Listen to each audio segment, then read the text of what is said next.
Hello everybody and welcome back to more political chatter. In this video we will be talking about the Michigan Democratic primary, which occurred last night, but most importantly, what it means for the general election. So we haven't really been talking about these Democratic primaries, right? Well, I don't actually have it up. But we have three candidates in the race right now. Joe Biden, Marianne Williamson, who just unsuspended her campaign. Historically, I don't know if that has ever happened since maybe Ross Perot did in 1992 when he suspended and then went back in for a few months. And Minnesota Representative Dean Phillips. It has been, for the most part, uneventful, except for New Hampshire, where Dean Phillips was able to get 20% of the vote, which was a very strong showing, even though Joe Biden was a write-in candidate.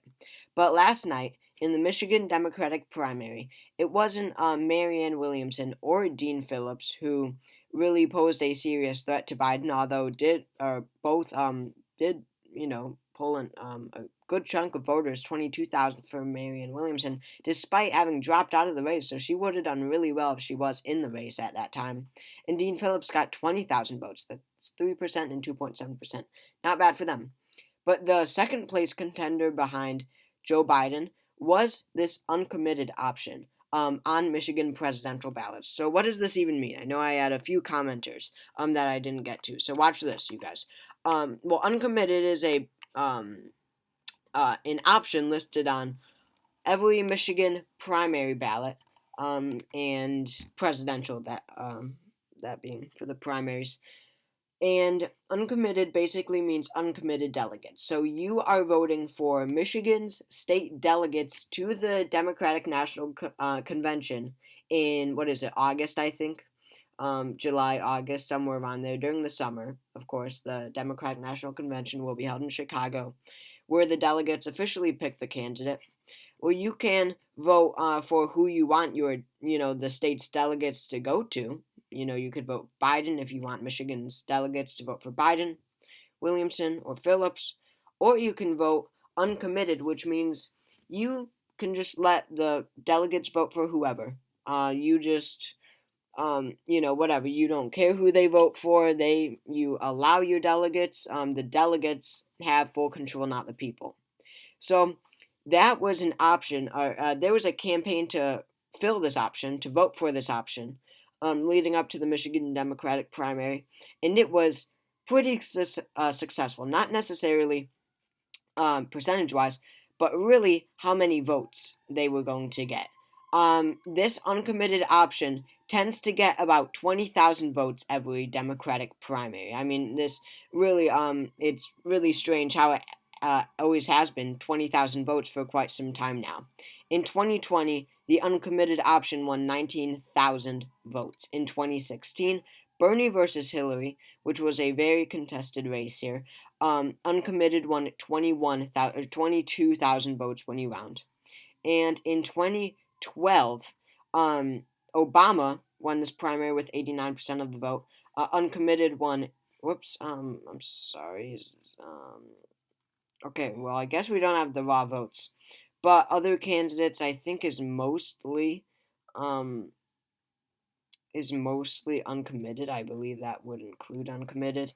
But uncommitted ended up winning, or other candidates, I think including uncommitted, ended up winning 20,000 votes. So the point is, they always get about 20,000 votes. The campaign set the expectations ridiculously low. They said that they would be happy with 10,000 votes. That would be a huge disappointment. But they ended up with 101,000 votes. 10 times their floor, 10 times what they were quote unquote not expecting, but that they said that was their floor, and that anything above that would be good. And they got 10 times that, and it got 5 times the amount of votes uncommitted traditionally gets in these primaries. A lot of people in Michigan vote uncommitted, whether it's because the race is already over by that point and they're not huge fans of the only, viable candidate left in the race. Or it's because, like in 2012, Obama chose not to or not to come to Michigan before the primary. So voters had issues with that. But it always gets about 20,000 votes. So you can see here how angry Michigan Democratic primary voters are because this campaign to vote uncommitted won 5 times the number that it usually does. So that means that this isn't just Michigan voters voting for their delegates to be uncommitted at the convention because whatever they don't really care about the primary, and they just went to the polls to vote in local election primaries. No, people went to vote for uncommitted, and they were enthusiastic about it because it got 5 times the amount of votes that it usually does. So that's huge. What doesn't really matter is the percentage. Biden crushed it 81-13. But what does matter, because this all ties into the general election, is that raw vote total. Uncommitted won over 100,000 votes. In 2020, Biden won the state of Michigan. I don't know if it doesn't give you the raw vote, but he won it by 150,000 votes. The state of Michigan, that's 2.8%. In 2016, Trump won the state of Michigan, and he won it by just about 10,000 votes. So you can see how 100,000 angry Biden voters can absolutely, or angry Democrats, not Biden voters, but how 100,000 angry Democrats can really change how Michigan votes. Because Michigan, of course, is a swing state, and whatever. They go back and forth. They went to Obama twice. It was a very Democratic state for quite a while. The last time they voted Republican before 2016 was in 1988 with George H.W. Bush. And then for the first time since 88 and 16, it goes to Trump by a astonishing, many say a fluke, of 10,000 votes. So every vote matters in a state like Michigan, especially when you consider that, how Biden won by 150,000 votes in 2020. Well, it's going to get closer, right? Biden is not carrying all of these swing states that he was able to win with his huge coalition in 2020. Nevada, Arizona, Georgia, Wisconsin, Michigan, Pennsylvania, those 6 critical swing states. There's a less than 1% chance that he carries all 6. Probably more than 1%. It's probably like a 5% chance that he carries all them. But it's probably not going to happen. He is going to lose at least one, likely multiple, likely most. So, what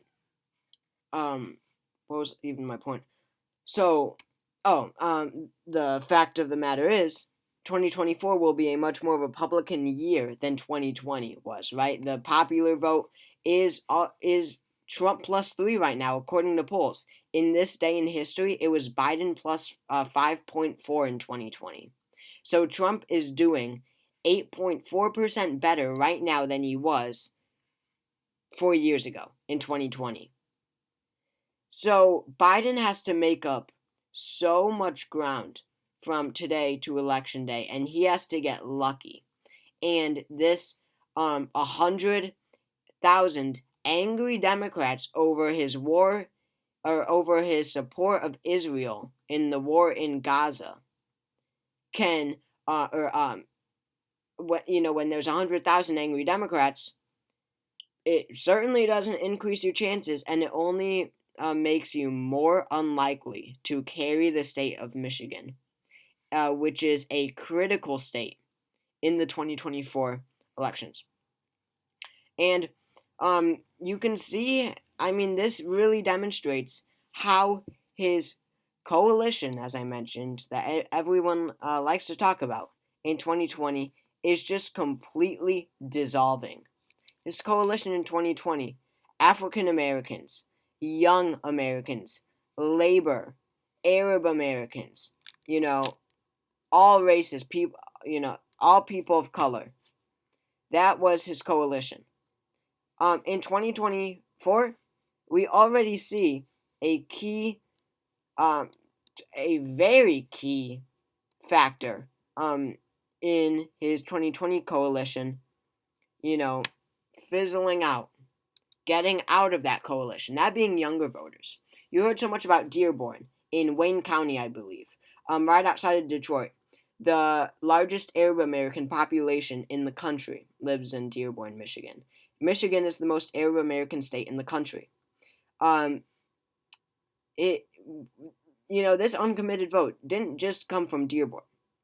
Okay, this was young voters from Ann Arbor, a college town, and scattered across the state that are progressive and like Arab Americans are so against Biden supporting Israel so much in this Israel Hamas war.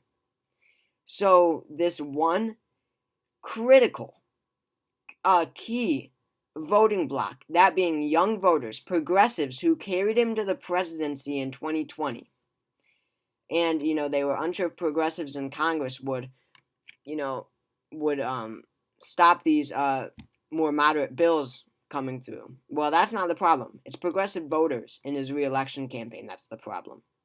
And this shows this support for uncommitted, this anger, this obvious, clear anger against Joe Biden for not being progressive enough in the war in Gaza, demonstrates how Joe Biden is losing this key coalition. I mean, this is Arab Americans, African Americans, and younger voters.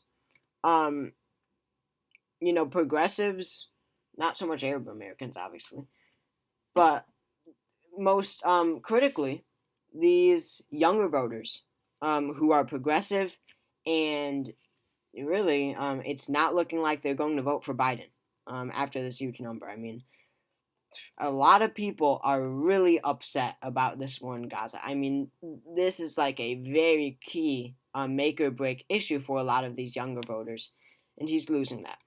So, if he won by 150,000 votes in 2020, and we already see Trump doing 8.4% better in polls in 2024 that or on this day, right now, February 28th, 2024, than he was on February 28th, 2020. And in the state of Michigan, but this goes for every critical swing state where it's only decided by a few 10,000 votes. It's not looking good for Biden because these small amounts of people can change everything, because of this electoral college that we have. All you need to do is lose votes in a few states. I mean, remember, Trump won Wisconsin by 0.7% in 2016. He won Michigan by 0.2, Pennsylvania by 0.7. So the point is, Biden won Wisconsin by 0.6 in 2020, 0.3 in Arizona, 0.2 in Georgia in 2020. So the point is, there are these razor-thin margins in a few states, and this does change the outcome of presidential elections, regardless of who wins the popular vote. So, if you don't have part of your coalition that you did in 2020, and 2024 is already going to be a more Trump-favored year, right? It's so hard to recover from that. And I do want to okay, I got this here. Let me try to fill this map here. I don't know if I'll be able to figure it out. No. Let's see. Yeah, no. I don't think I'm possibly getting this. But whatever. Ooh, wow. Didn't know they had so much colors. But without Michigan, I was going to show you, but I couldn't figure it out.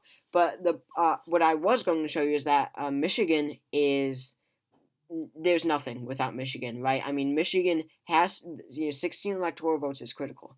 If Joe Biden wins the presidency in 2024, he would have to win Michigan. And right now, with 100,000 angry Democrats, with the younger voters across all of these states being unhappy with him, he probably won't win Michigan, and then he would have to rely on winning the rest of these swing states, holding on to them, which is not likely at all. I mean, I don't see any possibility where Biden wins Wisconsin.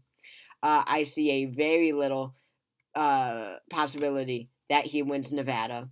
Very little that he wins Georgia. Pennsylvania is probable at this point, and Arizona it's toss up. I mean, it is pure toss up in Arizona. So, very interesting primary results from last night, but it should worry Biden, especially when you consider, I talked about those margins in those states and how, I don't know if I did mention this, but Jill Stein won more in 2016, and I won't go to it, but in 2016, Jill Stein won more votes than the margin between Trump and Hillary Clinton in Michigan and Pennsylvania. So obviously, she was the Green Party nominee, more progressive, more liberal. If she wasn't in the race, her votes would have gone to Hillary Clinton. So that means that Hillary would have won Michigan and Pennsylvania. And what do you know? Jill Stein is running for president again in 2024. So we are seeing some parallels here. Not only that, but you've got Cornel West, another staunch progressive, very ceasefire now. I mean, he is as progressive as you can get. And then you've got Robert F. Kennedy Jr. He might, even though he is pretty I mean, his stances are just interesting on everything, but he is like, he's pro-Israel. So I don't know how much of this disaffected Biden vote he could poll, but whatever. Some might go to him too. So again, we have so many third-party candidates, so many significant third-party and independent candidates in 2024. So we're seeing parallels of 2016, and it is not good for Biden. I think he is toast. So thank you all for watching this video. Make sure you all subscribe. I'd really appreciate it. I hope you all enjoyed, and I'll see you all next time.